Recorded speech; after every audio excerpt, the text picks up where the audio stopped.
السلام عليكم ورحمة الله وبركاته. ازيكم يا اصحابي، ازيكم يا حبايبي، عاملين ايه؟ يا رب تكونوا بخير.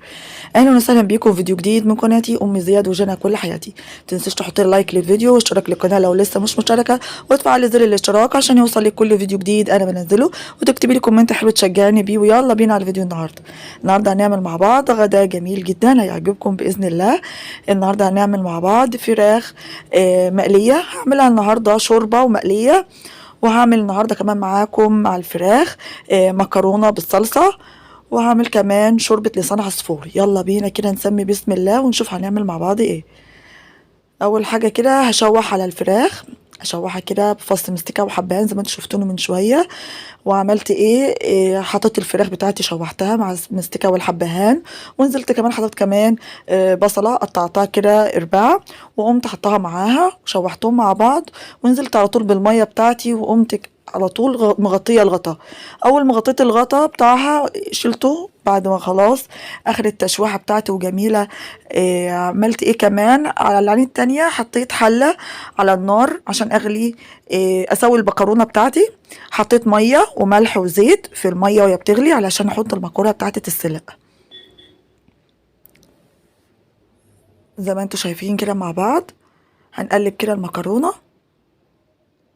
طبعا العين اللي انا وريتكم الوقت عليها الشوربه، عملت الفراخ وشوحتها سلقتها الاول وكبيت ميتها زي ما انتم متعودين معايا. انا بسلق الفراخ الاول، بغسلها وبنقعها بميه وخل وليمون ودقيق، او ما فيش دقيق بحط ميه وخل وليمون وميه وخل وليمون وملح وانقعهم في الميه، وبعد كده بغسلهم كويس واقوم مشوحاهم بفص مستكه وحبهان وبصلايه مقطعاها واشوحها على طول. اول ما بشوحها في الزيت على طول بحط الميه بتاعتي واحط الغطا عشان التشويحه بتاعتي اللي مع الزيت والحبهان والمستكه ما يروحش طعمها وريحتها بره، فبحط الغطا على طول.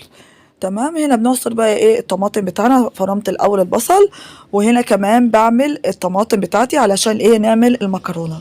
طبعا المكرونه بتستوي على النار زي ما انتوا شفتوا من شويه.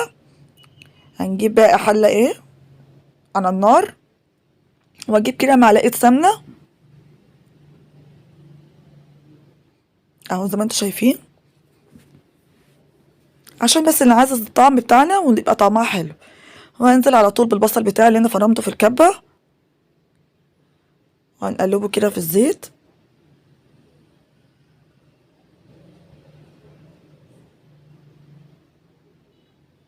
طبعا كل سنه وانتم طيبين. النهارده النصف من شعبان. انا مش عارفه الفيديو ده هينزل لكم النهارده ولا هينزل لكم بكره، لسه على حسب بس تحميل الفيديو وكده. عايزاكم النهارده رجاء منكم تدعوا لي وتدعوا لاولادي وتدعوا لبابايا الله يرحمه. النهارده النصف من شعبان، عايزه دعوه حلوه ليكم لبابايا الله يرحمه في رمضان الجاي ده باذن الله هيبقى له سنه. يوم 24/4 هيبقى له سنه، فبتمنى منكم ورجاء انك تدعوا لبابايا الله يرحمه، الله يغفر له ويسامحه. كلنا برجاء بس ندعي لبابايا. رمضان الجاي دوت هيبقى له سنه بالظبط، فده كان سبب غيابي الفتره اللي فاتت ان انا ما كنتش بنزل فيديوهات. قعدت فتره كبيره ما بنزلش فيديوهات بسبب الظرف دوت، لان كان بابايا كان توفى فالله يرحمه يا رب برحمته الواسعه. هنا زي ما انتوا شفتم حطيت على طول الطماطم بتاعتي وحطيت عليها البهارات. حطيت بهارات ملح وفلفل وكمون وشويه بابريكا الحلوه، وهقلب بقى الطماطم مع البهارات بتاعتي، وهسيبها تتسبك عشان بعد كده بعد ما تتسبك ننزل على طول بالمكرونه بتاعتي اللي انا سلقاها. اقلب كده واتاكد ان انا مظبطه الحدق بتاعي وكل حاجه تمام. هنا شوف الشوربه، معلش البخار بتاع الشوربه بيطلع على الكاميرا فبيعمل على عدسه كده بخار، فمش عارفه اللي انا مصوره صراحه، فمعلش. هنا زودت الفراخ ملح لان ما كنتش حاطه لها ملح خالص. انا بسلقها الاول بعملها الشوربه بس ما بحطلهاش الاول ملح، لما تخش في السوي بحط لها الملح على طول، لان لما كنت حطيت لها الملح في الاول كانت هتوقف سويها.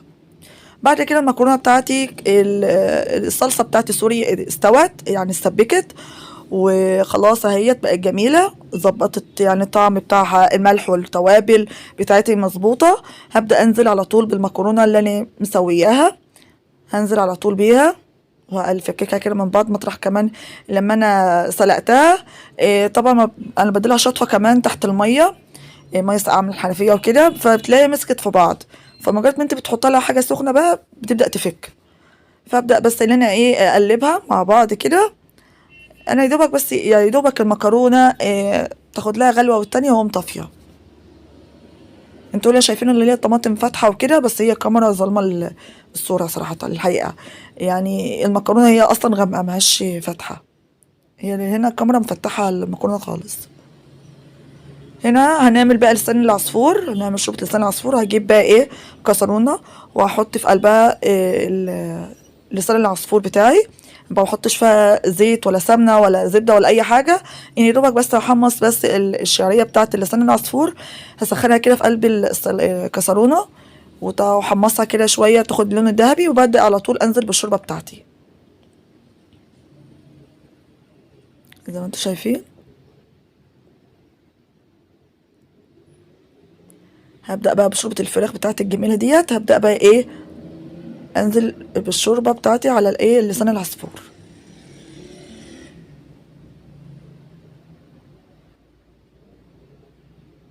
احط كده كام مغرفه كده واقوم سايباهم يستبكوا بقى يغلوا مع بعض كده، والمكرونه بتاعتي تستوى في الشوربه. مكرونه لسان العصفور كده خلاص. حطيت كده قطعتين فراخ في قلبها عشان تديلها كمان طعم وتعزز الطعم يبقى طعمها حلو. تمام. اللي عايز بقى ياكل شوربه فراخ شوربه بلسان العصفور ياكل، اللي عايز ياكل مقلي، اللي حابب بقى ياكل ده او ده براحته. وهنا قليت كمان بصيتين كمان تبقى جنب الاكله بتاعتي. بحط بقى بعمل كده بطاطس كده مقليه. تمام. وهنا الفراخ بتاعتي اهيت بدات ان انا احمر في الفراخ.